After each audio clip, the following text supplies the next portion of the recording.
Hello and welcome to this final presentation of the Western Aerospace Scholars. My name is Sean Mobley. I acted as Deputy Director for this week's mission. You're about to hear from the 14th year of summer experiences here of our Western Aerospace Scholars.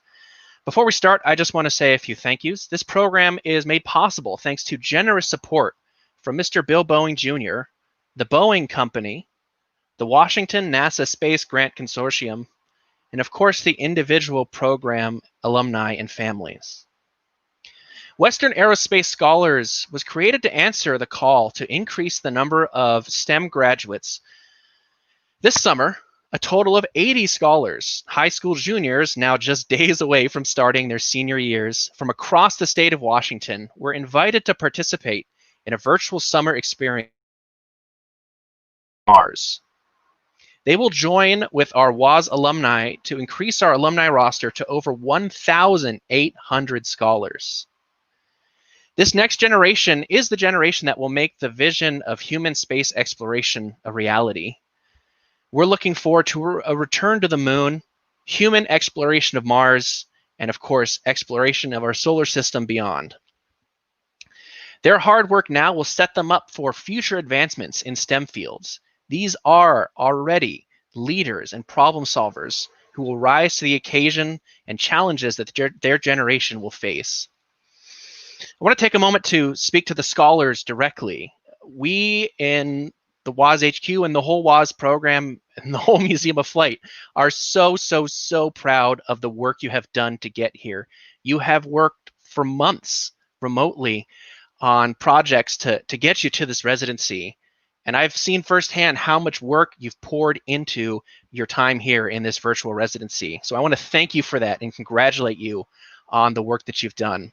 And we are so excited to turn you loose now into your senior year and beyond to see the work that you'll do in the future. It's time to start hearing from our scholars. First up, we have the Mission Public Relations team. The Mission Public Relations team is comprised of one person from each of our 4 planning groups. In addition to their work inside their planning group, the Mission Public Relations team also kept the public appraised of what was going on during the planning. This meant collecting videos and photos from their colleagues, compiling them, and sharing them on a Twitter feed throughout the week. And those of you watching, if you had a chance to interact with our Twitter feed, we really appreciate you going that extra mile and interacting with it. They also spent this week creating a video to debut the project, get us excited about it, and of course, premiere the name for this mission to Mars. And with that, let's roll the video. We are explorers, adventurers, inventors, innovators,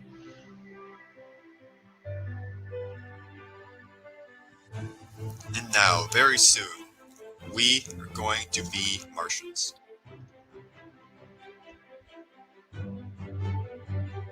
Through our many successes and failures,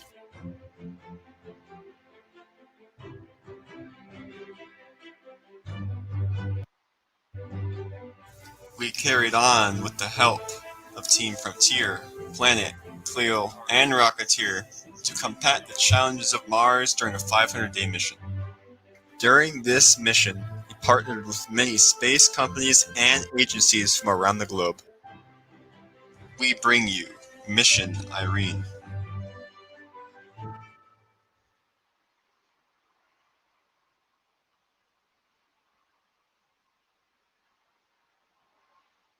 Please join me in congratulating the Mission Public Relations team for that video. Now on to Mission Irene. To start the bulk of our presentation, we're first going to hear from our Human Ethics Committee. The Human Ethics Committee's goal was to review the ethical parameters of the mission and focus on the human factors, where and how the mission would address these issues. Something I said a few times to the scholars during the mission is we have the technology right now, for the most part, to get us to Mars. The question isn't the rocket, the design. The question is, What happens to the people, and how do we make sure that they get there safely? There was representation from each team on the Human Ethics Committee, and those representatives also had final say on mission elements that might be in conflict with the ethical mission charter. So with that, please welcome the representative speaker from the Human Ethics Committee to share about their work, their charter, and how it impacts the mission.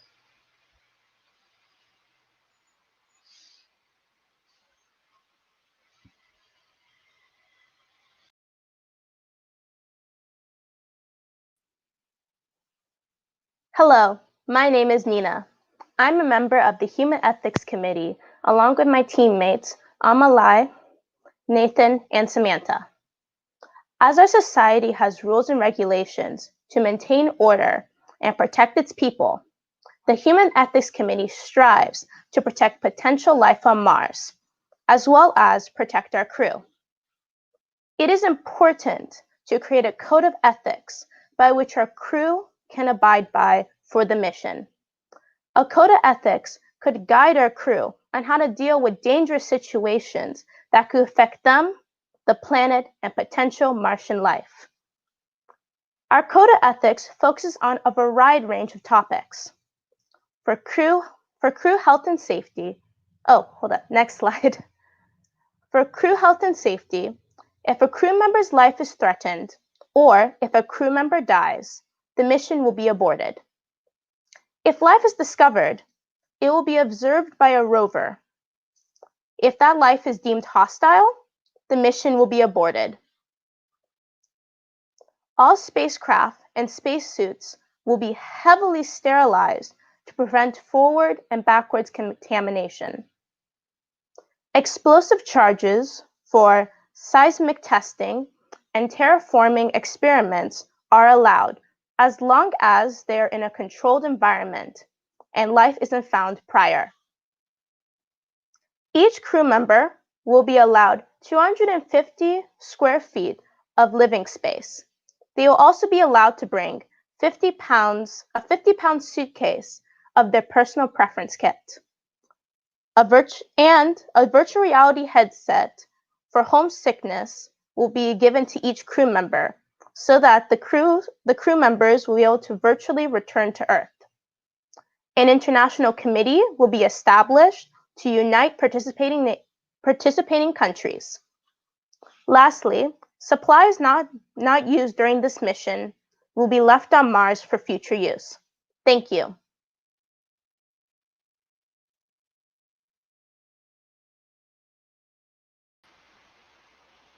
Thank you, Nina, and the entire Human Ethics Committee. We're going to shift now to hear from our 4 different planning groups. A little bit of context and explanation. The scholars were broken into 4 teams to plan Mission Irene. We had Team Frontier, who was our mission integration team. They were the ones who planned the details of the mission, things like the timeline, locations. We had Team Rocketeers, who focused on getting there and back again, the hardware, the equipment, the orbit, how we're going to use the machinery to safely navigate the space in between planets. Speaking of planets, our 3rd team was called Planet. They focused on living there, so conditions around habitation, how to keep the astronauts safe on the Martian surface. Our 4th team, Cleo, focused on working there, activity while on the Martian surface, what the astronauts actually did while staying safely on the planet. We're going to hear from each of those teams in turn, starting off with Frontier, our mission integration team. Please welcome the scholars from Mission Integration. Hello everybody, my name is Noah, and presenting with me today are Kabir and Jingi. We are part of the Team Frontier, which is mission integration for Irene 1. Next slide.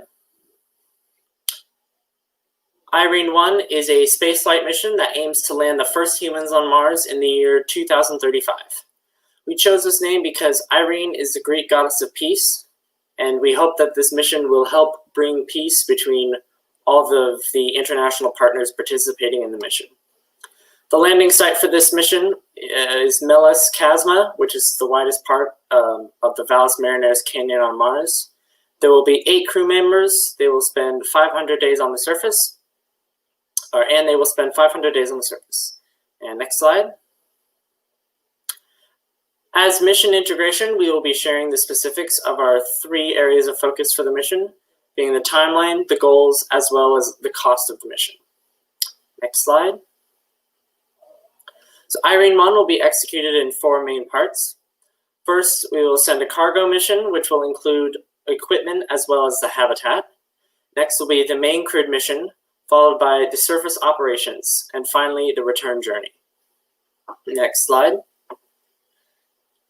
So a trip to Mars can only happen about once every 2 years when Earth and Mars are at the right position relative to each other. This is called an opposition. The mission will also be set in the mid-2030s. This way, the technology needed for the mission will be able to be developed, or will have time to be developed. Given all this, our cargo will leave Earth June 2033, making use of an opposition at that time, and will land at Melas Chasma after a 7-month journey. About a year and a half later, the crew of Irene 1 will launch to Mars from Earth on August 26, 2035 at another opposition. The crew will spend 2 days at Gateway, which is NASA's future moon space station. There they will prep for the journey, and after a 6.5-month trip, the crew will land on Mars March 19th, 2036. Next. In total, the crew will spend 485 sols on the Red Planet, which is a Martian day, and is slightly longer than the regular day on Earth. The first 30 sols of the mission will be spent moving into the habitat modules and getting acclimated to the environment, since there is less gravity on Mars. Sols 30 to 200, we will be running the initial diagnostics, implementing scientific instruments such as radio telescopes.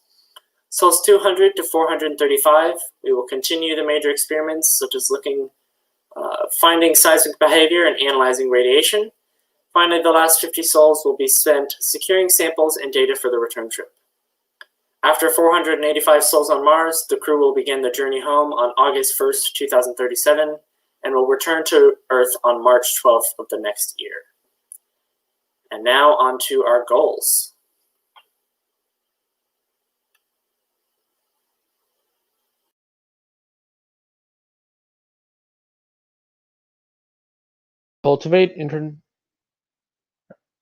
Hi everyone, my name is Kabir, and I will be outlining the main mission goals for Irene 1. Our objectives will be to cultivate international and private industry relationships, search for evidence of life, investigate and plan strategies for human habitation, and finally analyze Mars's climate and geology. Next slide. One of the critical aspects of this mission is that we maintain global cooperation so that we can avoid competition and limit any conflicts. These international relationships will also assure that we are able to attain any and everything crew and material-wise that we need to achieve successful completion. For private industry, we have chosen to partner with SpaceX and Blue Origin. These 2 companies will be supplying the hardware and technology required to get us to the Martian surface, including the launch vehicles being the Starship and our spacecraft. For our international partners, Europe, China, and Russia will be contributing 2 crew members each, as well as financial aid. The space agencies of Canada and Japan will only be providing financial aid to the mission. Next slide. Our second goal is to continue the search for life on Mars. Our landing site, Melas Chasma, is the ideal location for this, since current study indicates that it might have been an ocean in the past and may contain mineral deposits. Searching for materials in our site with high preservation and probing for fossils, as well as surveying sources of water, will be significant in terms of an efficient search. Thirdly, this mission will focus on studying Mars's past climate and geology by means of analyzing soil and rock formations and studying the weather patterns of the Martian atmosphere. The soil and rock formations may reveal essential elements for life. They could also hold minerals such as water that could be indicators of life or help in sustaining humans on Mars. Studying the Martian weather patterns will give us insight into the feasibility of growing crops on Mars, considering the pressure and typical climate. Before moving on to the final goal, it is important to note that any and all future permanent habitation efforts will hinge on whether or not any life is discovered. If so, there will be no such ventures, and the entirety of the mission will have to change in its nature, as human ethics has already touched on. If given the green light, the endmost goal will be to investigate and strategize for future permanent human habitation. To do so, the majority of the building materials will need to be found in situ, since a permanent colony will require many more supplies than a purely scientific expedition like this one. Another consideration will have to be how to develop a long-lasting agricultural method on Mars, as well as a reliable source of water. These necessities may well be found in Melascasma itself, which hosts stacks of layered deposits that are plentiful in water. Finally, controlled experiments will be conducted centered around different methods of how we might terraform Mars. This is because making Mars's atmosphere more like that of Earth's will ultimately make it much easier to live on the planet. One of the many possible ways to do this might be to trigger a solid-state greenhouse effect by placing insulating materials on the Martian surface, such as silica aerogel. All of this groundwork and experimentation will play a key role in potential habitation missions in the future. That's it for the goals. Now on to the final costs and funding for the mission.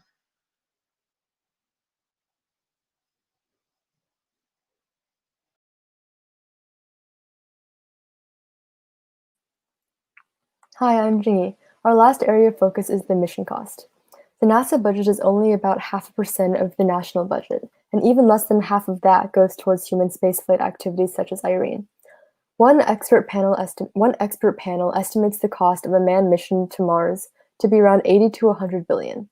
However, based on the speed of tech and innovation, we believe it will be much lower. Next. We took the fiscal data from the Apollo program and applied the categories percentages to the low end of the expert estimate, 80 billion. You can see here rough estimates for how different Mission Irene categories might look with that budget. However, you can see on the right that our actual numbers are much, much lower. Here's why. We got the developments and ops number after consulting with the other teams, and this is the result of the cost efficiency of new tech since Apollo. Now, for the spacecraft and launch vehicle, we're using Starship from SpaceX. It costs just 2 million per launch and 55 million per astronaut. Totally, that doesn't even hit 1 billion. You can see that because of the extreme innovation of the last half century and estimated innovation of the next decade, Mission Irene will have an extremely efficient cost. It's difficult to accurately estimate just how much that is, but based on our current data, likely a low end of around 25 billion. Next. Still, that's a lot of money, so let's understand where it will come from.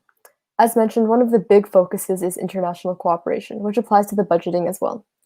We can compare this to the international funding structure of the ISS. We took the fiscal data from countries participating in ISS's major construction. We used linear regression to estimate what their 2031 budgets might look like, then applied their ISS contributions as percentages of their yearly budgets to find the high end of what they can contribute to Mission Irene. The projected sum is 26 billion, which should cover our budget. And though we are confident in Irene's cost effectiveness and our budgeting structure, there is a possibility that this won't cover all costs. In this case, the Irene program will be open to private funding from both individuals and corporations through a new international company. This company would manage Irene's intellectual property and funnel private funding through stock and investment options, furthering our goals of worldwide involvement. We know that it's a big decision to spend this much money, but our mission goals are worth it, and we have a solid plan as to where the money will come from. On behalf of Team Frontier, thank you for listening.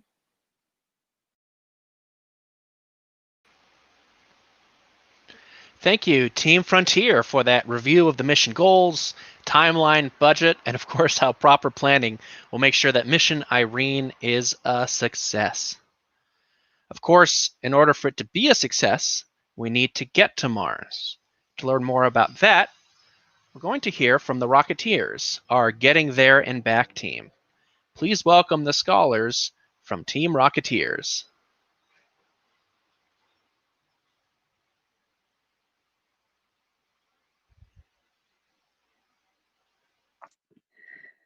Hello, everybody. My name is Katie Forhan, and we're the Rocketeers, also known as the Getting There and Back team.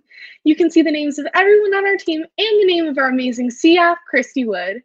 Next. We chose to research interplanetary spacecraft design, launch and landing procedures, and propulsion systems for our areas of focus. Next. Our team decided to use the SpaceX Starship rocket for Irene-1 because of its payload capacity and reusability. Currently, however, the Starship rocket is not designed for crewed interplanetary flight.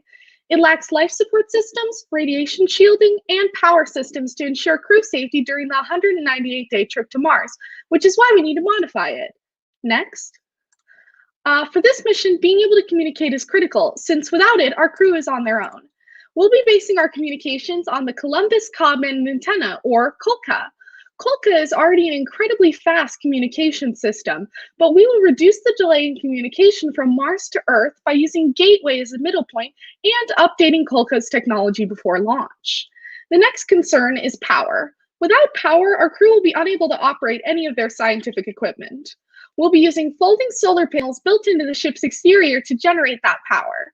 During launching and landing, these panels will be folded away to prevent damage. The next concern is crew health. Astronauts typically lose bone density in space, but exercise can prevent this loss. We will need to dedicate space on Starship for exercise equipment that works in microgravity, like weight benches with built-in resistance. Next. Radiation exposure can cause radiation poisoning and cancer, which can both be fatal. To prevent crew radiation exposure, we'll be storing the crew's water supply around the inner circumference of the hull. The hydrogen atoms in the water will help to deflect harmful radiation. However, since the radiation is deflected, not absorbed, the water does not become irradiated or harmful. The hull will also have an empty outer layer to ensure that breaches do not compromise the crew's water supply. Water will be recycled using the water filtration system used on the International Space Station. This entire system is highly efficient since it saves space inside the ship that would be used for water and money that would be spent on radiation shielding. Now I'm going to hand it over to my teammate, Brendan Mullins, to discuss launch and landing procedures. Next slide.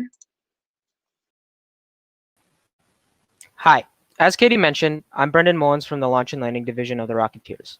We focus mainly on the mission abort system for potential emergencies, the orbital mechanics behind the trip, aerodynamic features on Starship, and necessary thermodynamic considerations for reentry. Next slide, please. Starship focuses on extreme reliability and thorough redundancy rather than relying on an abort system. Theoretically, if an issue were to arise with the booster, Starship could use its engines to escape away from the booster to safety. As Elon Musk stated at the 2019 Starship briefing, the best part is no part. The best process is no process. It weighs nothing, costs nothing, can't go wrong. The Irene-1 mission will utilize a simple Hohmann transfer maneuver to go from Gateway's orbit around the moon to a heliocentric orbit that eventually crosses paths with Mars, in the fastest way possible to reduce travel time along with radiation and microgravity exposure. This maneuver is completed by firing the spacecraft's engines to accelerate out of a circular orbit and into an elliptical orbit as shown in the diagram to the right here. After traveling in the heliocentric orbit for around 6.5 months, the spacecraft will enter Martian orbit with another Hohmann transfer and eventually initiate the landing procedure. Next slide, please. As for the Martian descent, Starship will utilize a reaction control system made up of cold gas thrusters, also known as RCS, to control its orientation in the upper Martian atmosphere, where the fins won't have air to work off of. A combination of RCS and aerodynamic features, such as the fins I mentioned earlier, will better control the descent in a thicker atmosphere. Once the vehicle is adequately slowed and near to the ground, it will fire the vacuum-optimized Raptor engines, engaging in a full throttle burn such that it lands in a safe manner. Upon mission completion, the Starship will fire the main thrusters in order to reach orbit. To protect the Starship crew from high re-entry temperatures, the spacecraft will be using a hybrid heat shield design.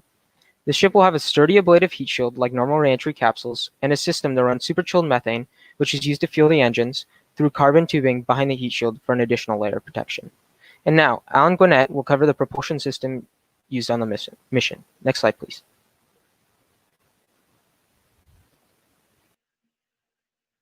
Thank you, Brendan. So for propulsion systems, we have the choice between fuel type, engines, and our core considerations were efficiency, thrust, reliability, and redundancy. Next slide, please. Just as on Earth, natural gas, in the form of methane, is readily available in the Martian atmosphere. Natural gas is easier to store than hydrogen, since liquid natural gas is less evaporable in space. Therefore, it's more suitable for a vehicle that travels through space for prolonged periods of time, and the possibility of an explosion is much lower. Hence, it is safer. Methane produces a higher specific impulse than hydrogen, which means it uses the mass of the propellant more efficiently and requires lighter fuel pumps, which is a more economical decision because it reduces costs and weight. The propellant for methane is less expensive, thus the launch costs can be reduced, and in situ propellant production uses the abundance of methane on Mars to refuel our Starship. Next slide, please. We chose to use engines in development from the privatized space industry companies of SpaceX and Blue Origin, specifically the SpaceX Raptor and the Blue Origin BE-4.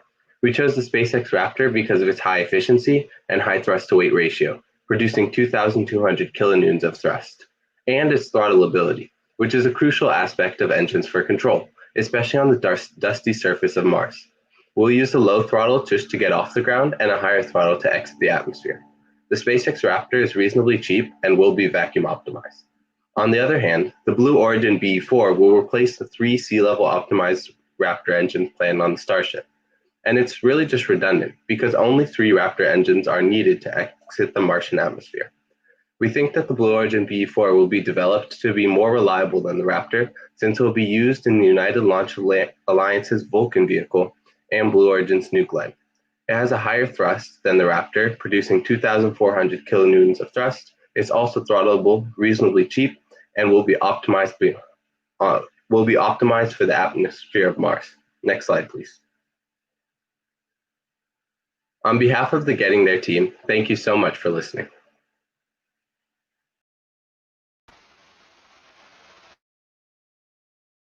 Rocketeers for outlining the trip itinerary. Handling obstacles like radiation, as you can see, is incredibly complex because we want our people to be alive and healthy when they land on the surface of Mars. Once they're on Mars, of course, the challenges don't end. To hear what the Irene 1 mission has planned to protect our new Martians, please welcome Planet, our Living There team. The astronauts could survive and thrive on the surface of Mars. And so to do this, we've focused on 3 areas. Next slide, please. These areas are going to be presented by myself, Joe Clark, Tyler Stanley, and Arahan Seringapatanam. Next slide, please. Okay, the biggest thing about designing a habitat is that it has to be reliable since it must permanently and constantly work for keeping the astronauts alive. However, it needs some other qualities. It needs to be lightweight so that it can be brought to Mars in the first place.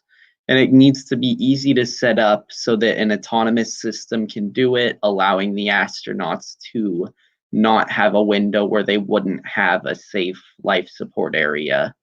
Next slide, please. In order to accomplish all of these, we've gone for an inflatable dome made from layers of spacesuit fabric. Spacesuit fabric is a composite material that's very good at keeping air in and keeping heat in. It's also going to have some Martian soil as a layer on top of it. This is good to keep radiation out. And an aluminum internal structure, which is a nice light and strong material that can pretty much function as an internal building. Next slide, please. Of course, this external shell is not enough on its own. It needs internal life support to keep people alive in it. And this is going to be accomplished by several systems, including HEPA cartridge filters, which are good for keeping out or keeping filtered Martian dust, which is harmful to machinery and people, as well as a carbon dioxide removal assembly, which is a system used on the International Space Station to keep the air safe to breathe.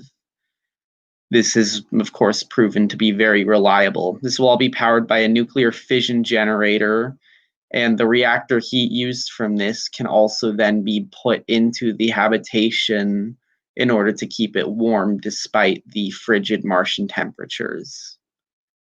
Of course, this all requires power and resources to do, and these will be acquired by the In-Situ resource team, which is Tyler Stanley. Next slide. My name is Tyler Stanley. I'm going to be talking about the in situ resource utilization aspect of our mission. There's a number of general benefits for using resources on Mars once we get there. And this is primarily reducing the payload weight for the mission, so we can take extra scientific tools and also increase crew numbers. It also increases sustainability for future missions. Mars has a unique geography shown in that topographic map in the upper right. And in our landing site, Casma, we have cliffs and dunes, which allow us easy access to an abundance of materials. Next slide, please. The first set of resources that we'll need to acquire is the rocket fuel. As the Rocketeer said earlier, we're using the SpaceX Starship, which is a methane and liquid oxygen-based rocket. Primarily, we'll be getting these elements through mining the regolith on the Martian surface, and by taking 4 Razor autonomous mining rovers developed by NASA, we'll be able to attain a limit of 10 metric tons of elements over the course of 1 year, which exceeds the amount that the rocket can hold and also has extra for the astronauts. But we'll also be processing atmospheric gases as well to supplement this. The energy for base operations and to run equipment will come from 4 nuclear fission reactors shown in the lower left, which produce a total of 40 kilowatts of power. We'll also be taking a solar panel array for the habitat as well. Unfortunately, the nuclear fission reactors with their 40 kilowatts of power can back up the entire mission should any other fuel source fail. Next slide, please. Finally, we'll need to get oxygen and water specifically for the astronauts. The oxygen, again, will be derived in the same way as for the rocket fuel through mining, but we'll also be experimenting with biologic algae-based production for sustainability in future missions. There are 3 sources of water on Mars: subsurface water ice, elements in the atmosphere, and also hydrated minerals in the soil. Unfortunately, we can't use subsurface water ice. Shown in the diagram in the upper right, those red regions are where it's close to the surface in high latitudes, but we're at a low 12 degrees south. So, by processing minerals like hydrated oxidized iron and sulfates, and along with processing atmospheric elements, we'll be able to acquire the 8.13 metric tons of water for each crew member over the course of the entire mission. Each of these resources is extremely needed for the mission, so we have multiple systems for each one of them to increase redundancy and also safety for the astronauts. But to use these systems, we need healthy astronauts, so I'm going to hand it over to Arihan to talk about astronaut health, nutrition, and exercise. Thanks, Tyler. My name is Arihan, and I'll be discussing physical and mental health as well as nutrition and exercise. So, in order to ensure the health and well-being of the astronauts, we must take into account both mental health and physical health concerns. The mitigation strategies for these concerns include therapy, proper nutrition, and exercise. Next slide, please. Moving on to mental and physical health, too much isolation is detrimental to both mental and physical well-being. It increases risk for both depression and cardiovascular problems. But also, a lack of privacy from other crew members can be harmful to mental health. This lack of privacy can also lead to conflicts within the crew that impedes mission progress. Moving on to physiological effects, bone loss is another concern, as osteoporosis has been observed in astronauts returning from the ISS. Living in an environment with reduced gravity, such as Mars, will put them at an increased risk for bone loss. And finally, radiation and cell damage, as the high radiation present on Mars poses a threat to the health of the astronauts, as it affects the cells in bones and organs, increasing the chances of cell mutation and death. Next slide, please. Moving on to therapy, nutrition, and exercise, the most important strategy to reduce risk of depression among astronauts is to have a psychologist as a member of the crew that can act as a therapist. The communication delay between Earth and Mars makes this instant communication between therapist and patient extremely beneficial for the crew.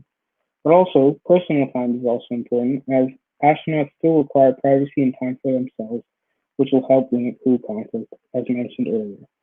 Finally, moving on to nutrition and Martian farming, we will have a greenhouse that will grow beans, carrots, sweet potatoes, and onions, as these crops have been proven to be successful in Martian soil. But there will also be prepackaged food, as the diet of the astronauts will consist predominantly of prepackaged meals, with agriculture subsidizing the rest of their dietary needs. These diets will be carefully selected to ensure proper nutrition. And finally, exercise has many mental and physical health benefits. As such, we will have a stationary bike and treadmill plus other weight training machines, and also a strict exercise schedule of at least 2 hours of exercise per day. This sums up the physical and mental health section, as well as nutrition and exercise. Thank you on behalf of the Living There team, also known as Planet.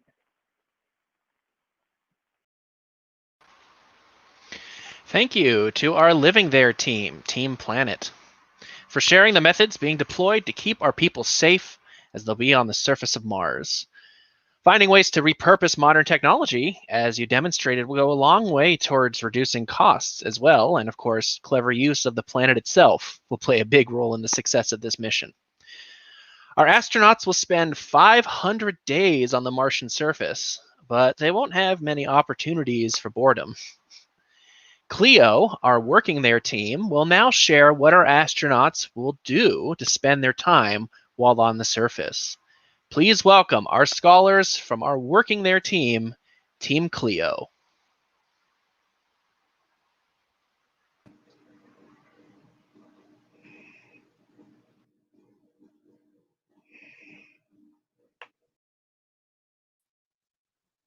Hi, I'm Ian Morse, representing Team Cleo, the Chasma Layer investigative operation. Our group was responsible for working on the surface during the Irene 1 mission. Next slide.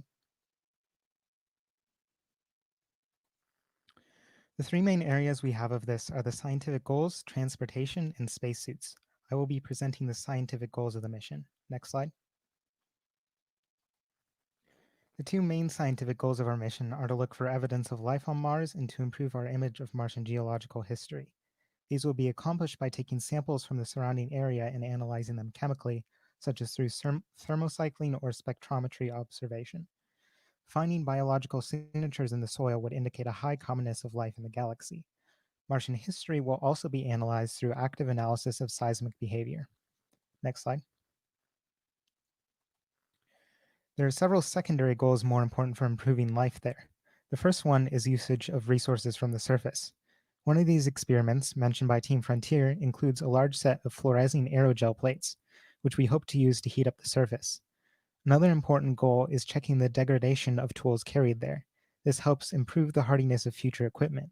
Lastly, making regular medical checks on the crew, as covered by Team Planet, will help ensure that they are healthy and improve the health of future astronauts. Next slide. Those are the main goals, but we have several other goals we hope to accomplish while there. One interesting one is astronomy. Since the Martian surface has a much thinner atmosphere and lower radio noise than Earth, there is less interference. Mars's orbit also allows for improved parallax observations of distant stars. The processes and costs for all of these goals are written up in a separate document. Next, Anjan will talk about transportation, which will help us get to the sites which we will be sampling on the surface. Thanks, Ian. Hi, I'm Anjan, and I'll be speaking about surface mobility for this mission. Surface mobility is an extremely important component for this mission because there are many areas within our landing site and outside of it that astronauts or scientific equipment need to access. And the only way to allow this is to have effective surface mobility. And to address this, we decided to choose 4 different vehicles to be using. And they are 1 rover, 2 drones, and a crewed vehicle that astronauts can operate. Next slide.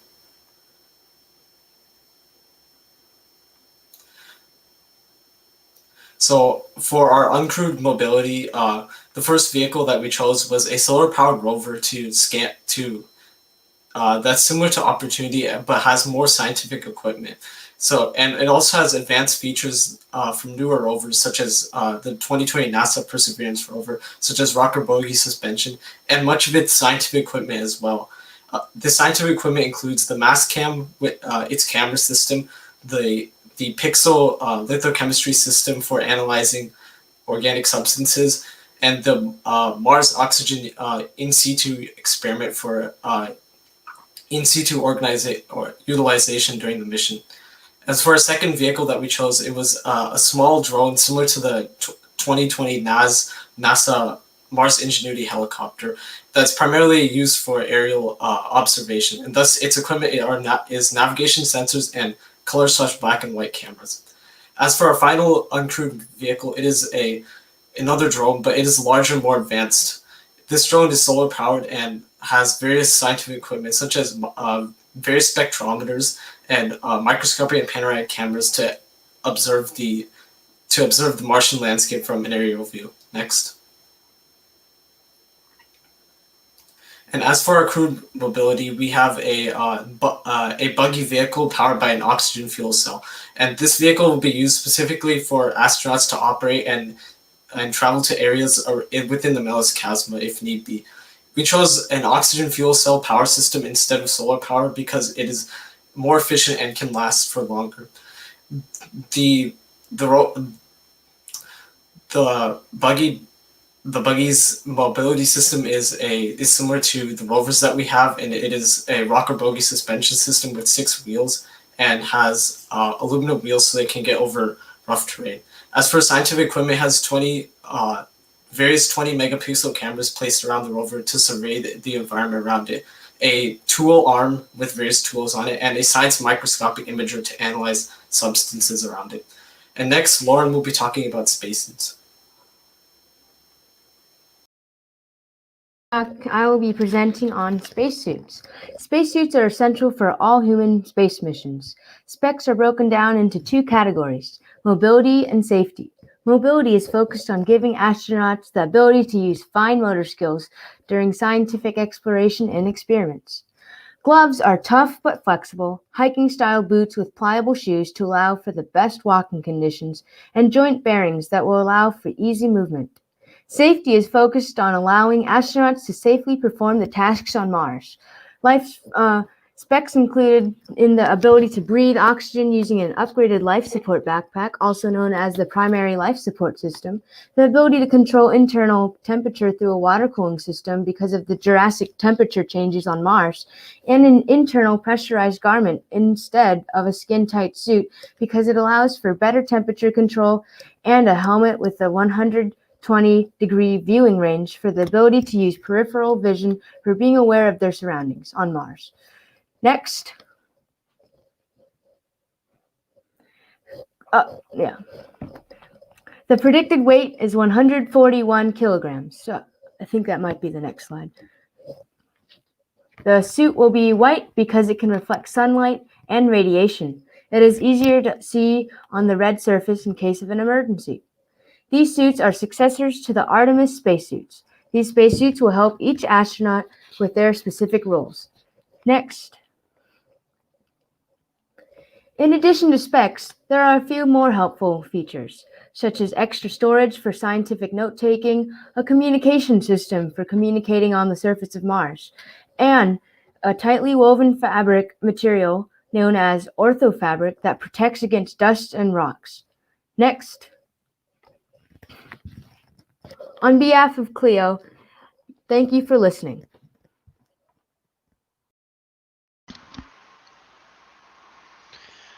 Thank you, Cleo, and thank you to all the teams. Please join me in a quick round of applause for our teams for presenting such knowledgeable and thorough information on Irene 1.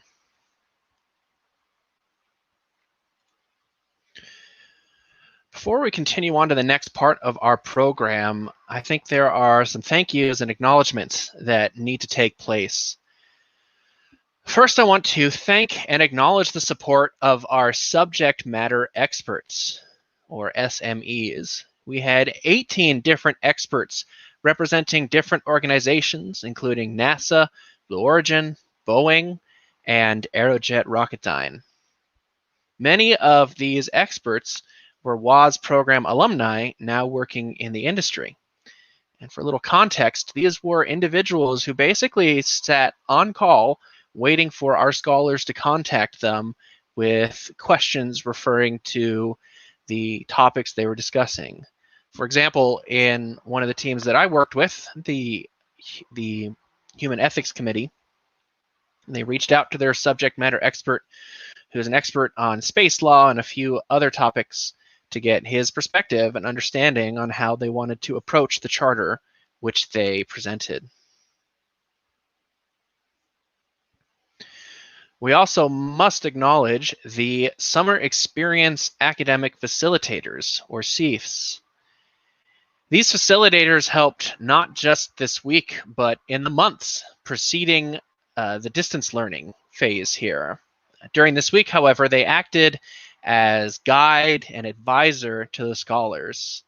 So we want to thank the Chiefs for their support, their guidance throughout this mission planning process.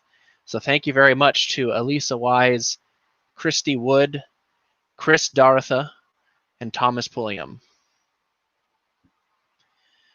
I'm not alone here as a staff member. There are other staff who have helped support us to make WAS a reality. Too many to thank, to be honest, but specifically, I want to make sure that thanks go to our Summer Experience Engineering Director, Morgan Hershey. She coordinated the engineering challenges that the scholars did throughout the week, in addition to coordinating so much on the back end that goes unseen to make sure that the program ran smoothly. And of course, none of this would have happened without the direction and vision of Melissa Edwards, our Director of Digital Learning. So thank you to both of you for making sure that this happens. I'd like to share a couple of highlights from this week. Our scholars started out this virtual residency on Sunday. Even before our first meeting started, though, back on Saturday and Sunday, a lot of lively conversation was already taking place in the team conversation space about where on Mars the mission should go. Through debate and discussion, the team settled on the basic parameters that our mission integration team outlined for you earlier. Our scholars then spent 5 full days with us online, starting bright and early in the morning and going all the way until 5 or 5:30 in the afternoon.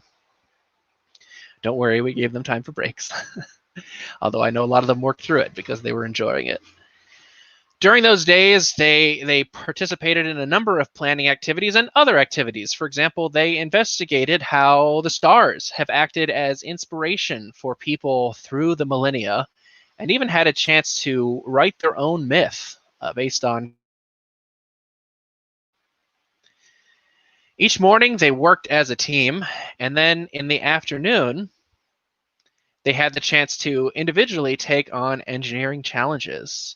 One of the challenges they took on was creating a rocket out of balloons, which you may have done before, a rocket on a string.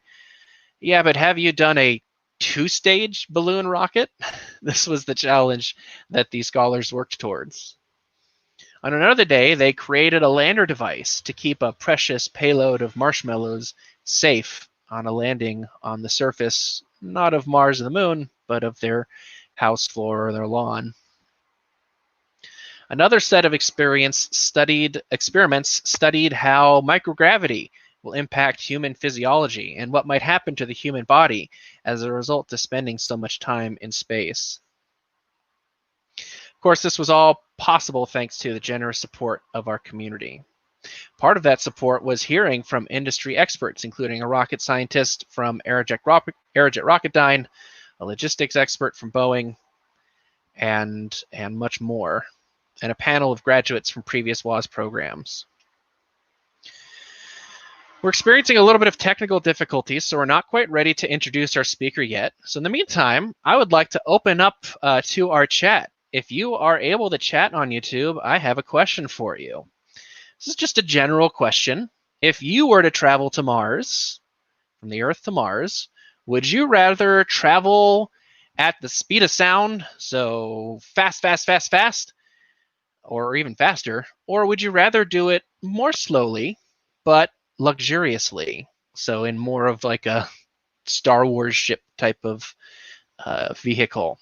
There's a bit of a delay on our YouTube here, so I might not be able to see your responses right away.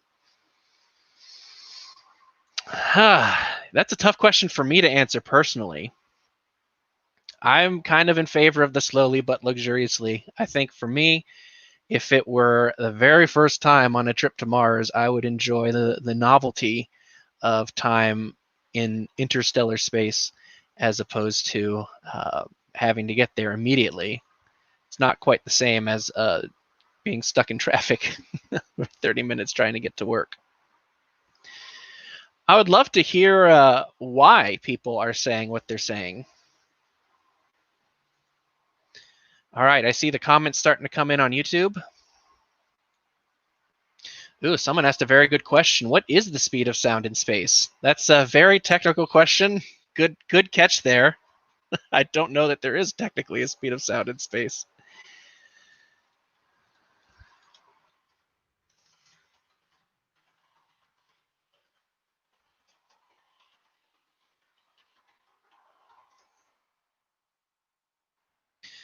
Okay, looking at some of the responses here, I'm seeing a couple saying warp drive. They want to go as fast as possible. Hey, that's fair. There's not a lot to see in space, especially, I'm sure, once you've seen the stars for a few minutes. But I see a couple people opting for the slow and luxurious route.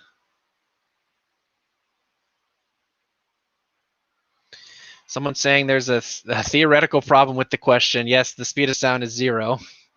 Well, we'll rephrase the question: as fast as possible, or as slow and luxurious. Elisa says that she would want to enjoy all the beauty and quiet of space and time.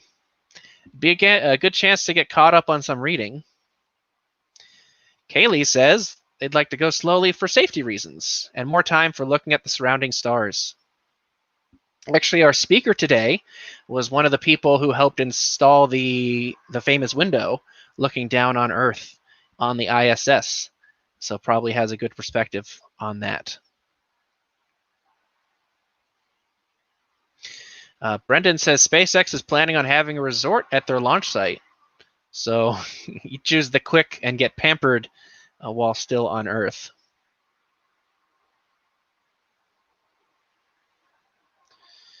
One person says, let's see, they would rather enjoy the beauty of space from Mars. All right. Here's another question for you. I did ask this already to the scholars, but for those of you who aren't scholars and scholars, you're welcome to repeat your answer. Where in the solar system, if you could pick anywhere in the solar system to set up a base, where would it be and up there? Somebody's saying that one reason they'd rather go fast is they're not going to see much on the journey. On the other hand, someone is saying they would like the slow flight because they could conduct research and work in microgravity. Hey, I think we'd all like to drink from that ball of water like you see in those videos when they put them out on the ISS. I, for one, think I would set up a base on the moon. As fun as it would be to set up a base on the further extremities, I think a moon base would be cool because you're not so far from Earth that it's like, oh my gosh, we're really in trouble if something goes wrong, although you're going to be in trouble if something goes wrong on the moon. But you get the chance to be on another celestial body. All right, some of the answers are coming in. Nina says Venus. We can form a Cloud City. Cloud City is my favorite Star Wars location, so I think I would join you there. Oh, I have to be careful here because a lot of names I can't pronounce. A lot of names in space. We see Enceladus. I'm revealing my lack of pronunciation because the view of the rings of Saturn would be amazing. We have one for the asteroid belt. You could have a multi-level colony with cities on asteroids. That sounds like I would love to see an artist put that together. It looks like we are almost resolved with our technical issues. Kenny, if you could give me a quick update. Let's see, Vulcan. A couple people are saying Saturn or Titan, two very different. I think someone was talking about one of the planets or one of the moons where the atmosphere is thick enough that you can basically flap your arms and fly. I bet you someone could put that down here on the chat. Joe says the moon. It's a necessary step for further space travel. It's interesting. The NASA history shows us that the idea of having something like Gateway is not new. It has been part of NASA ideas since before the Apollo 11 mission of having something in space as a staging ground. Titan. Titan was the planet, or not the planet, the moon, where you could flap your arms.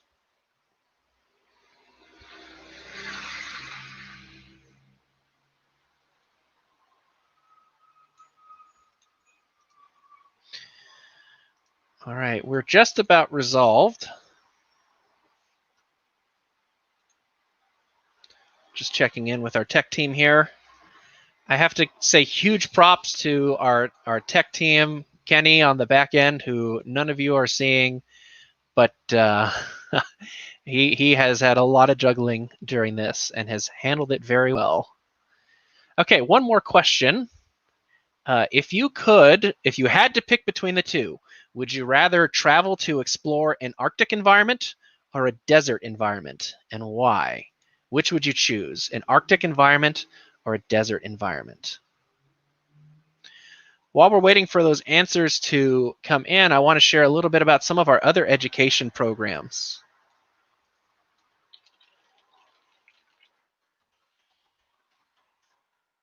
Although I might not have to. Let's see. So some of our other programs, the museum's Michael P. Anderson Memorial Space Program, or MPA, this year celebrated its 11th anniversary. And this program enables us to reach underserved middle school students in Washington to learn about STEM subjects and aerospace career pathways. We partner with groups like First Tech Federal Credit Union and Interconnection to provide refurbished laptop kits to 20 students who do not have computer access at their home, which, as you know, especially in this time of coronavirus, has been vital to keeping students connected. And by removing this barrier, the museum can make programs like the Michael P. Anderson program available to youth who could otherwise not participate. This program here, our Western Aerospace Scholar, celebrated its 14th year and has continued on expanding its curriculum to both high school sophomores and high school juniors in Oregon. And actually, just last year, we hosted our first WAS reunion at the Museum of Flight. So let's take a look at what you said. Desert or Arctic?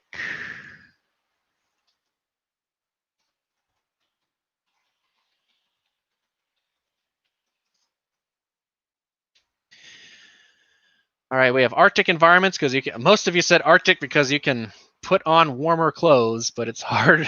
There's a point where you can't put on cooler clothes. But it looks like our tech issues are resolved.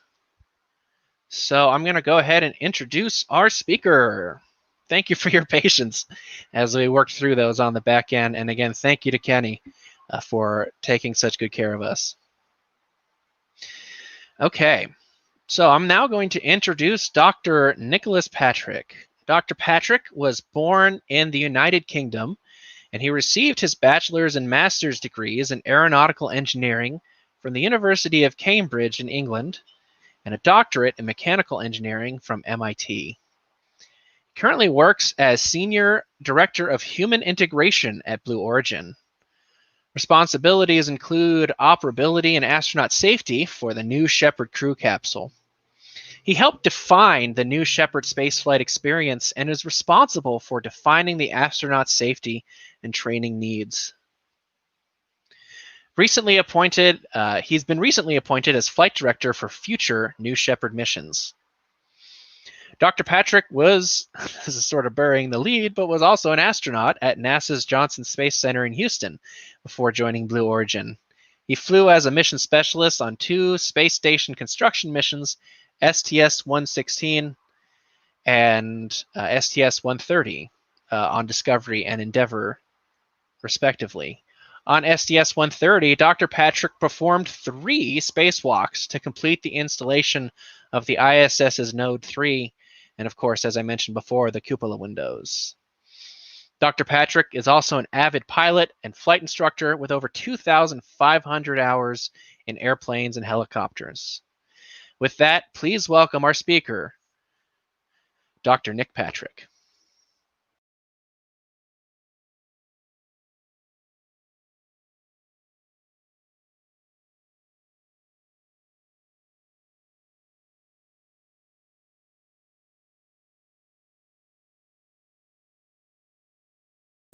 Sorry to interrupt you, Dr. Patrick. Your mic is muted.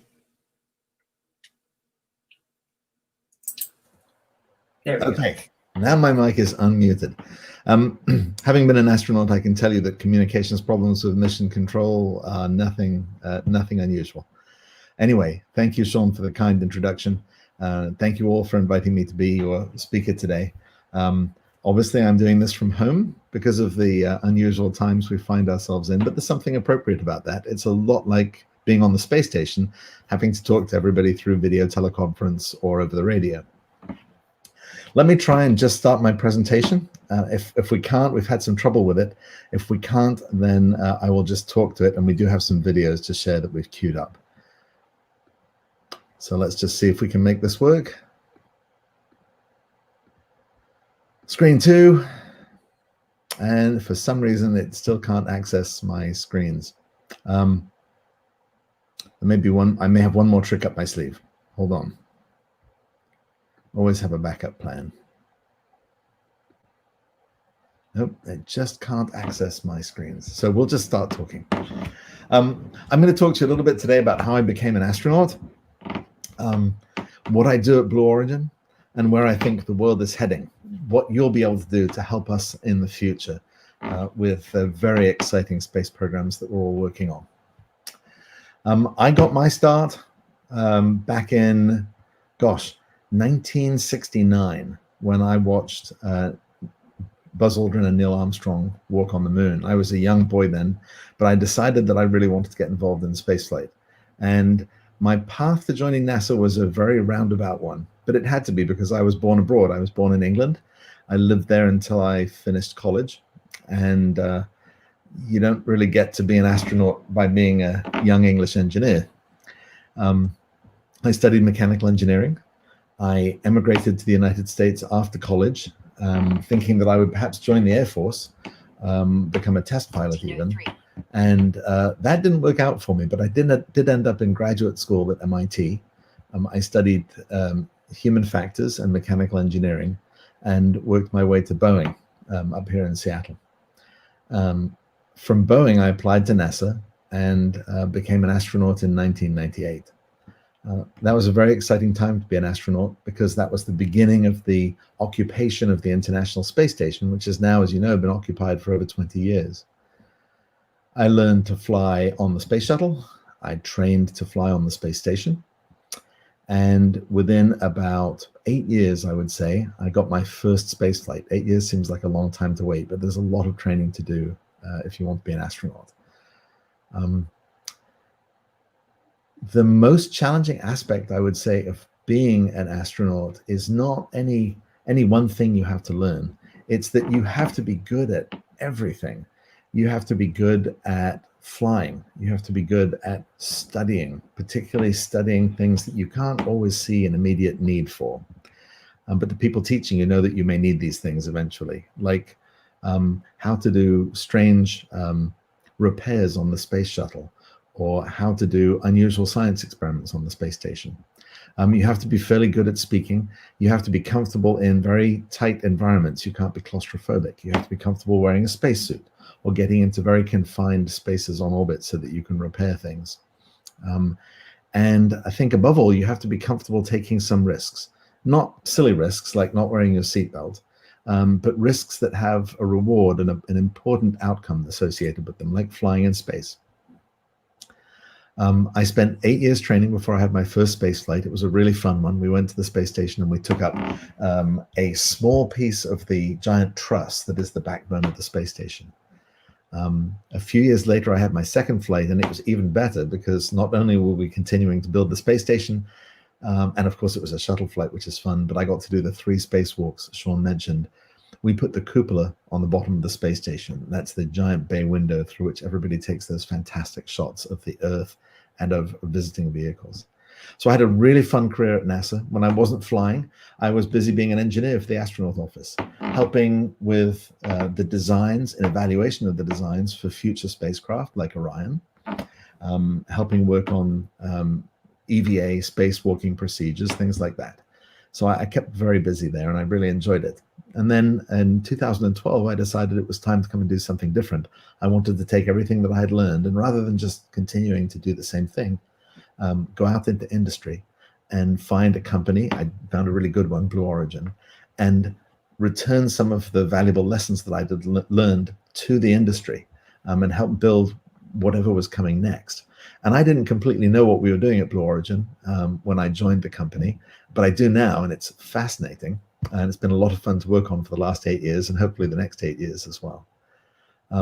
So what are we doing at Blue Origin, and why should this interest you? Well, we have a couple of programs, and I can show you a short video clip from each of them. The first is New Shepard. It's a suborbital rocket. What that means is, instead of going, let me see if I have a good circle around here. I probably do.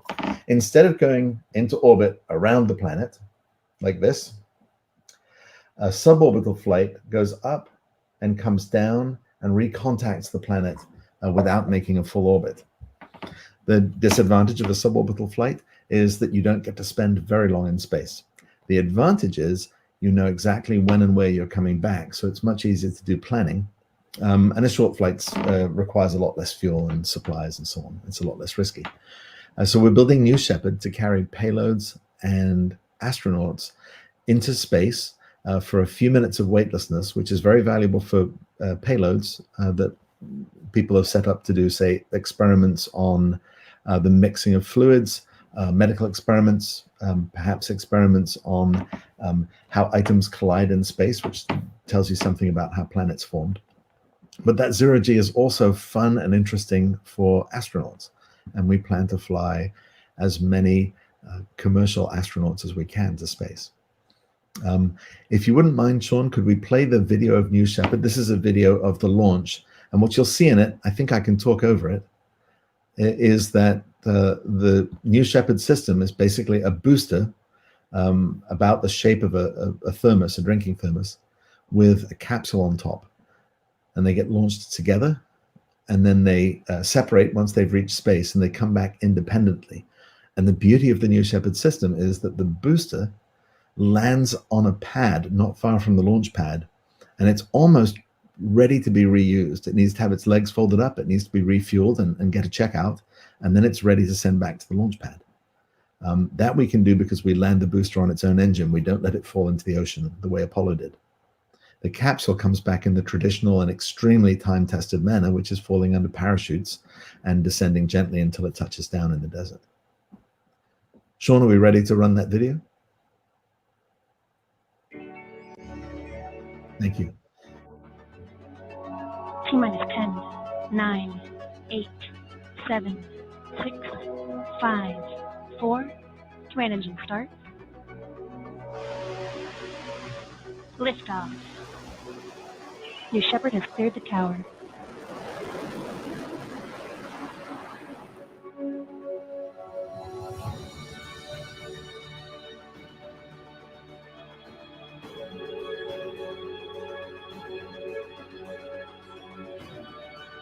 Engine restart. 8 feet per second. PM touchdown.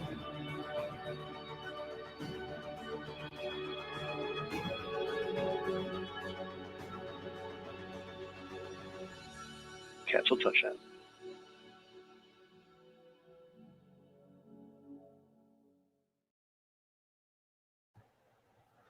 Thank you. So as you saw from that video, New Shepard launches and lands from the West Texas desert.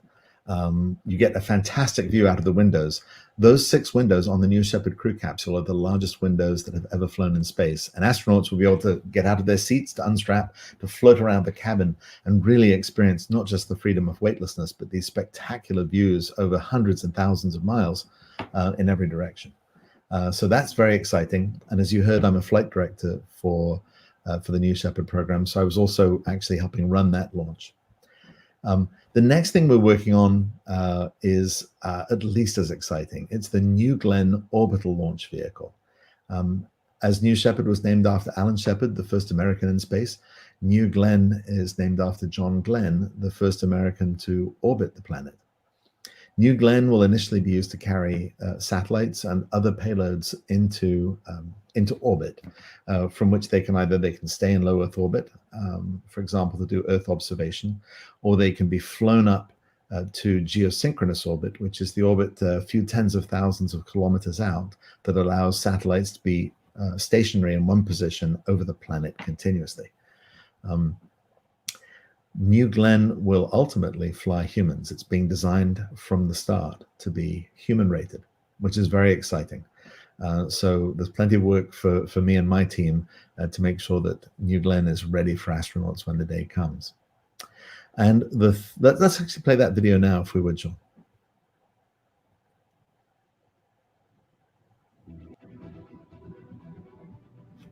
New Glenn is an enormous rocket. It's over 300 feet tall. Yet we've managed to design a system here that will take it out horizontally from its integration facility where it's put together, and then lift it almost magically up into the vertical position for launch. 3, 2, 1. In this animation, you can see New Glenn rising above its lightning towers. It launches from Florida, which is really where we have to launch orbital payloads from, because they have to go sideways and very fast, and we like to send them out over the Atlantic. It has 7 engines there, generating about 3.5 million pounds of thrust, because it has to go very, very fast so that its payload can stay in orbit. There's the second stage.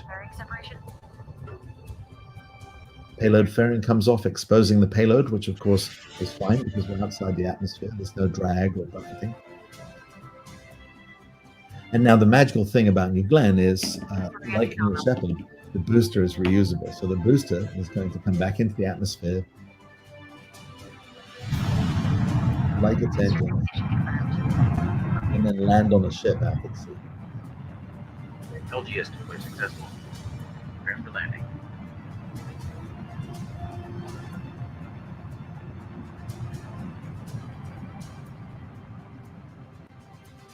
And for those of you who don't know, Blue Origin was the first company to achieve the feat of sending a rocket all the way to space and then landing it back on a pad and reusing it. Payload has been deployed. And there's our payload being deployed into orbit. So New Glenn is a very exciting future rocket system for us at Blue Origin, and a very large one. It's going to be great. And finally, of course, we don't just want to stay in low Earth orbit. Blue Origin's mission is to see millions of people living and working in space. And to do that, we're going to have to launch millions of people. And what are we going to do with them when we get them there? Well, we'd like to help explore other places. And one of the projects, the really exciting projects we're working on right now, is for NASA. It is the human landing system to get people back onto the surface of the moon and bring them home safely. It's part of NASA's Artemis program, the follow-on to Apollo. And we are working on, I think, the next vehicle that will carry people down to the surface of the moon, which is just about the most exciting thing you can work on. I've wanted to go to the moon since I was 5 years old, and I watched Neil Armstrong step onto it. I probably won't get to the moon at this point, but I'll be doing the next best thing, maybe a more important thing, which is helping other people get there. So Sean, if we can, let's play the human landing system video so that folks can appreciate exactly what we're up to at Blue.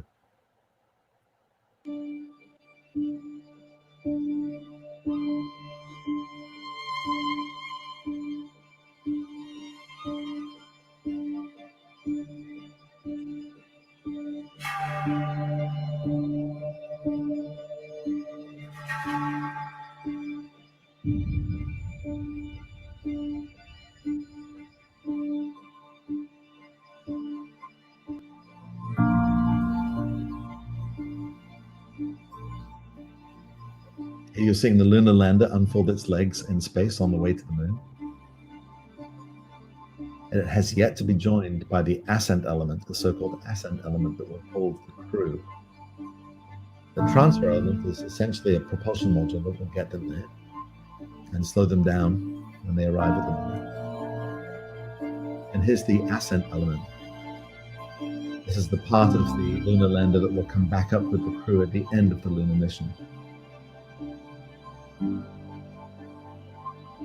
Here's the whole vehicle approaching the moon, getting ready to slow down so that it can descend to the lunar surface. And that's achieved with a burn here. And then we say goodbye to the transfer element and the two main parts of the lander, the ascent element and the descent element, do a long burn to slow down and eventually hover and land, something like a helicopter on the moon. Once there, astronauts will climb down a tall ladder. This is a much taller lander than the lander you're used to from the Apollo program, and perform surface EVAs and do geology, set up power plants, do whatever we need them to do on the moon. And then when the mission is done, they'll get back in the top of this thing called the ascent element and rocket off the surface of the moon to return to Earth.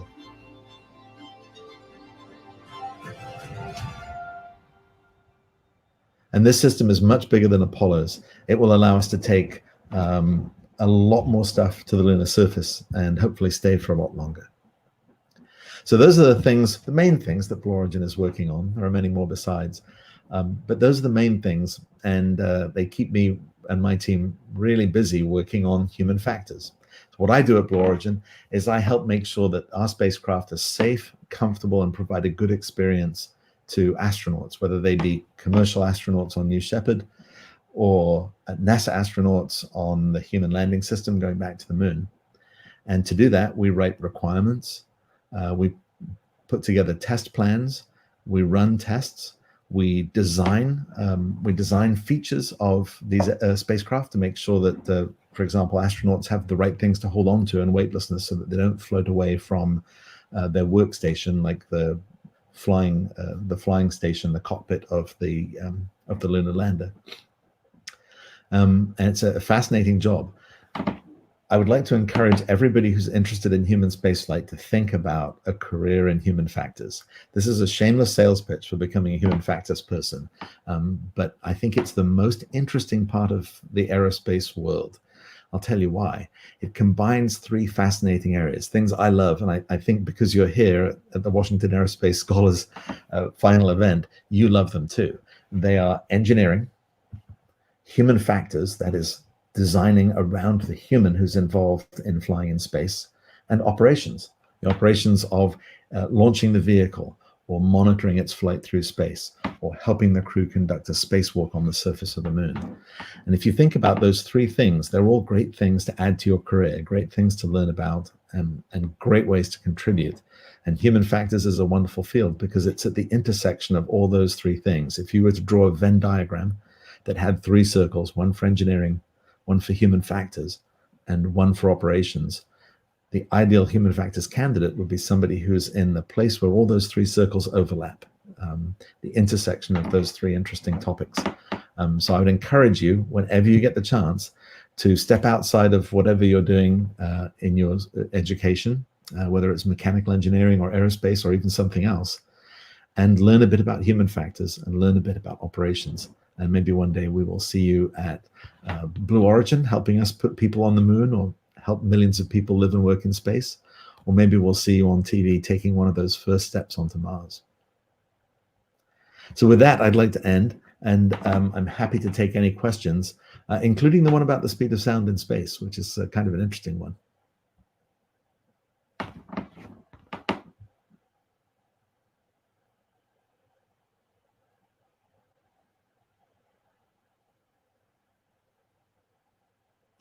Sean, can you still hear me? Yeah, sorry about that. Hello. Hello. Yeah, we do have a couple questions, and because there is a delay in the signal, I want to make sure people have a chance to add them. But if you don't mind, I did pull one of these photos out of your presentations. You had a lot of great ones, but this one just was particularly evocative. Kenny, are you able to put this one up? There we go. That's right. Is that you? That's me. I'm hanging from the bottom of the International Space Station just after I had finished preparing the cupola windows there. You can see that the cupola has 7 windows. Right now, you can't see the glass.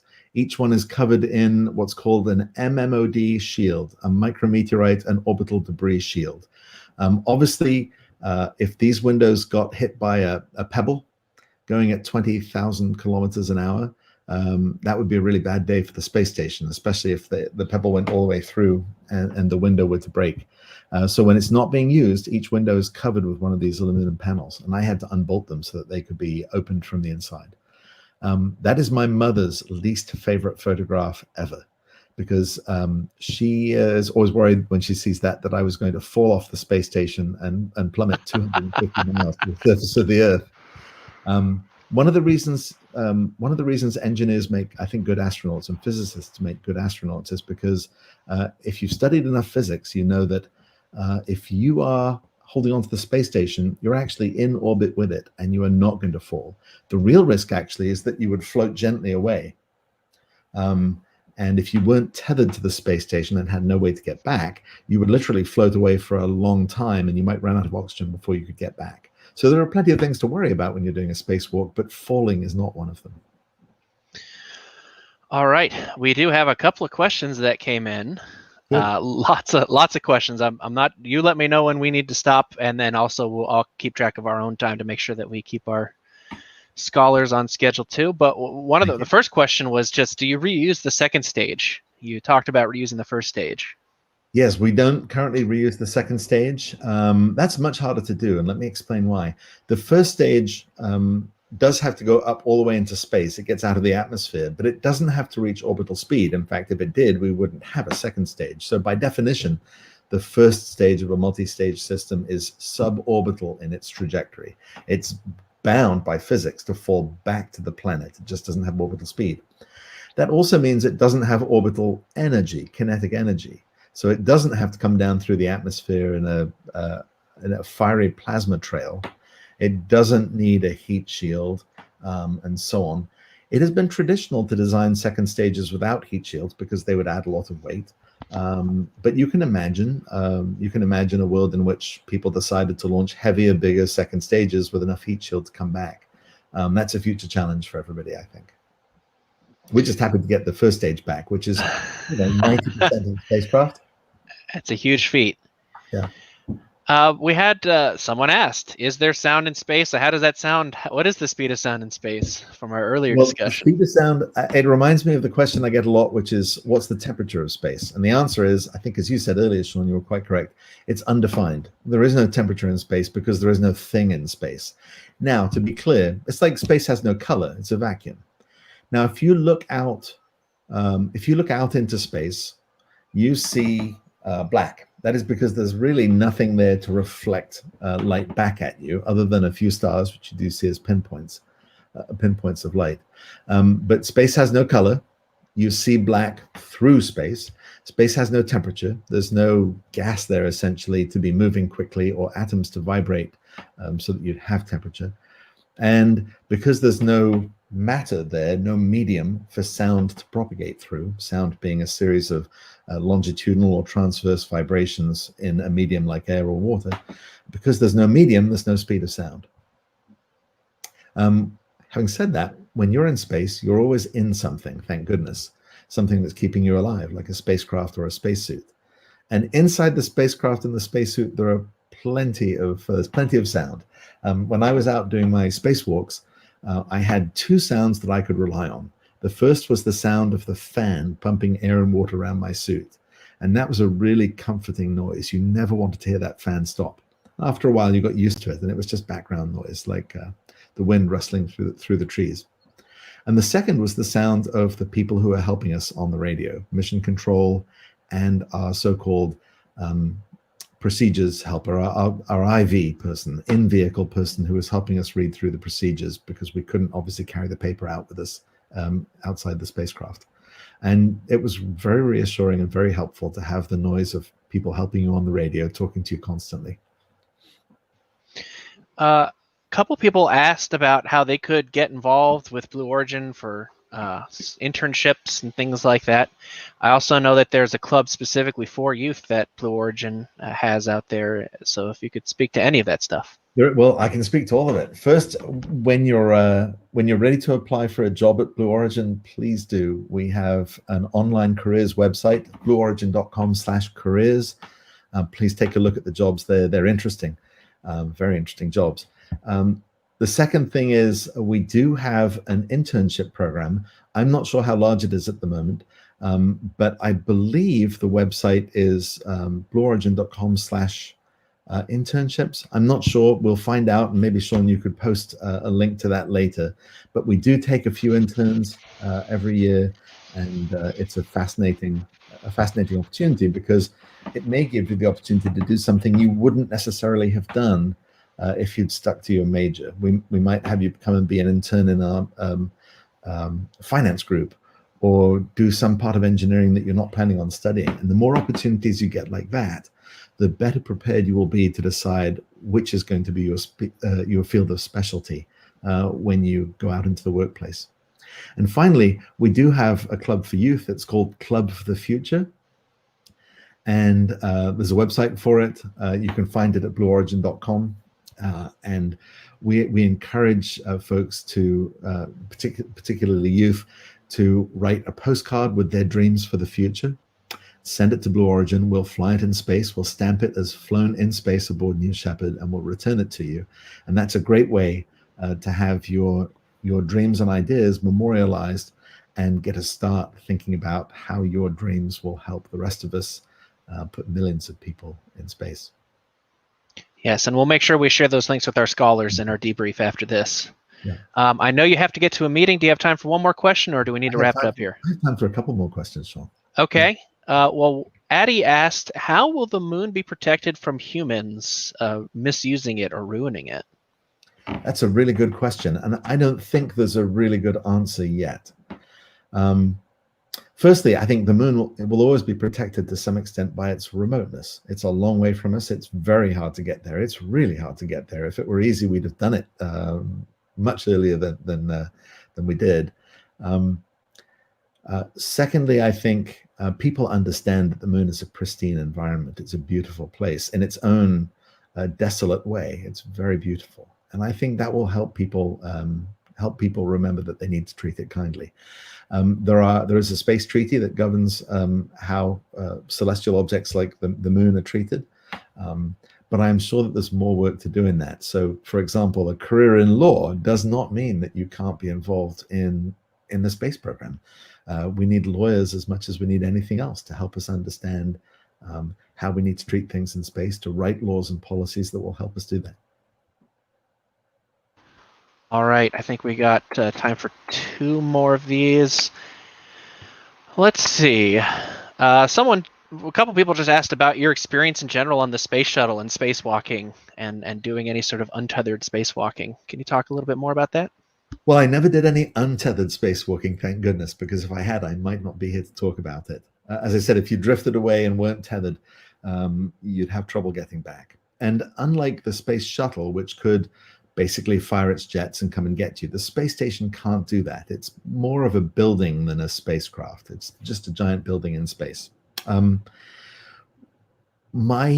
had so many impressions of spaceflight. It's so spectacularly beautiful in so many ways. You look down at the Earth and you see not a map, but you see a giant blue and white marble rotating underneath you. You don't see political borders the way you do on a map with each country in a different color. What you see is only the geology and the biology of the planet. You see the colors of the rocks. You see the colors of the living matter on the planet, mostly in the forests and on the prairies.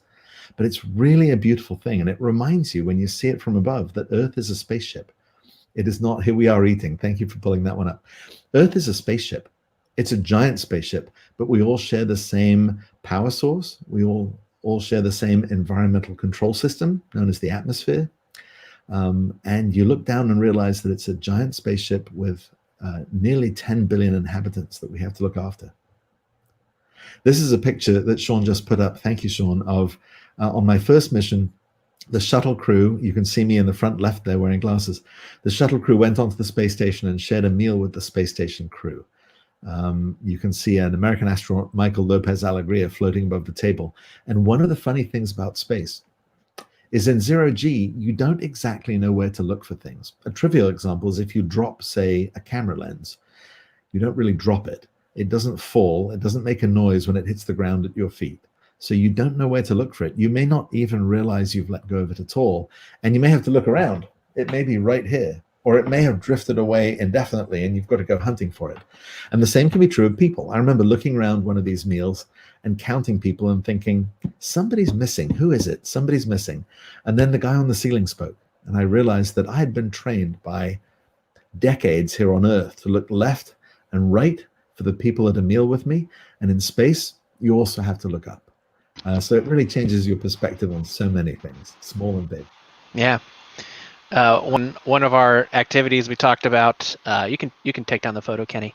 We talked about an astronaut who had to strap herself in when she played the flute because just the force of the wind coming out of the flute would have pushed her backwards. Eventually it will. One last one. This one feels like a good one to end on considering the themes here. But when do you think humans will first land and walk on the moon? When do you think that's going to happen? Sorry, on Mars. On Mars. Mars, different. It hasn't happened yet. No, kidding. Yeah.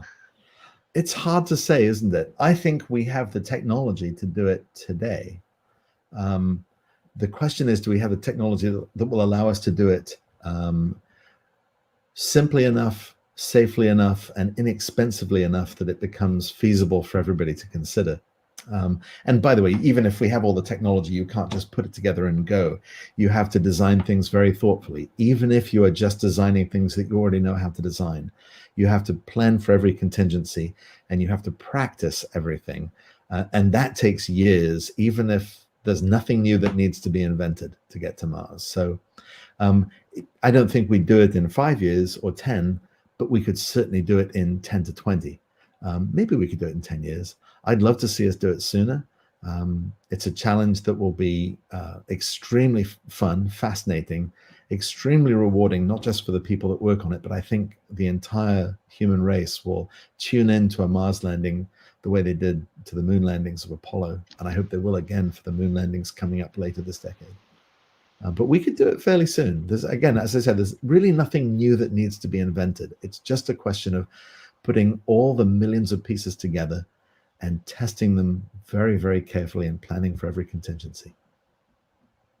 Well, thank you so much for your time and answering the questions, Dr. Patrick. Thank you for sharing your experiences. And thank you for participating in this WAS closing ceremony. Thank you for inviting me. Congratulations to all of you WAS scholars. I'm sorry again I can't meet you in person this time, but I look forward to seeing your resumes on my desk in a few years' time. Definitely. Knowing some of them, they'll have it to you by Tuesday. So. Good. All right. All right. So to conclude today's program, we have a couple more things we want to do. First of all, there's 2 more groups I want to thank before we leave for today. First is the educators out there. These scholars have been supported by a plethora of classroom teachers over the years so that they've been well prepared for the opportunities available to them. This is a competitive program, and it takes something special to get in here. And these students have been shaped and molded by educators in their life for their entire educational career. So thank you to the teachers out there, especially right now as you're adapting to a very shifting. We also want to thank those of you in these scholars' families. None of these students could have the success they have without the support and encouragement of you. Whether you're here right now watching live with us or watching this later on, we want to thank you for supporting these students as they have pursued very lofty goals. And thanks to your support, they have a great chance of achieving them. So please join me in a round of applause briefly for these educators and these parents who have and guardians who have gotten the scholars where they are today. To wrap up our program, and I think Melissa's going to say this, but just in case, to our scholars, after we finish this program, we're going to reconvene back in our briefing room, but don't leave yet, because before we go, we have a few words from our director, Melissa Edwards. Thank you so much, Sean. Thank you, scholars. I, again, am just so impressed by the quality and the thoughtfulness of your presentations today. I truly believe every time I watch presentations from our WAS scholars that we are going to Mars in 10 years. You guys have the mindset, the ability to pivot in this new virtual experience like no one else. And I think that's only going to serve you throughout your entire experience. Again, I want to echo what Sean said. Thank you to any family members who are watching for supporting your scholars, particularly over these last few struggling months of online world, all of the things and the commitments that they had to balance and keep on top of. But scholars, again, you are now officially WAS alumni, and you are joining an amazing cohort. You got to meet some of them this week, but we have over 1,800 program alumni, starting all the way back with our inaugural class of 2007. So those alumni are working at companies like Blue Origin, Boeing, Aerojet Rocketdyne, Amazon, all of these companies that you think might be a possibility. So now you're officially a member of this alumni network. We're going to be getting you connected and networking with them as you move forward. I want to encourage all of you to stay in touch with me over the coming months, because we will be doing something in person at some point. I wish I could give you a date. I wish I could give you a time frame. I know the world will get back to normal, and we will celebrate all of this and get to know and see each other in person, although I know you've had a great experience getting to know each other online. So with that, again, I want to say thank you all. Again, I've been super impressed, and I'm looking forward to hearing about your great adventures over the coming year and where you end up. One of the big things about our alumni network is this idea of sharing, learning what we've learned and passing it on to the next generation. And on top of that, your job is to recruit the next generation. So when you go back to your virtual school or your in-person school, please be on the lookout for other juniors who you think would be great in the WAS program. Promote it, let people know. And I will be sending you more information about what WAS Junior will be looking like this fall, so that you have a better picture of what to say. But you are our #1 advocates. You are our best marketing program, because you've lived it. Now, as I say that, you want to tell them about the experience. You don't want to give away too much of the detail about the summer,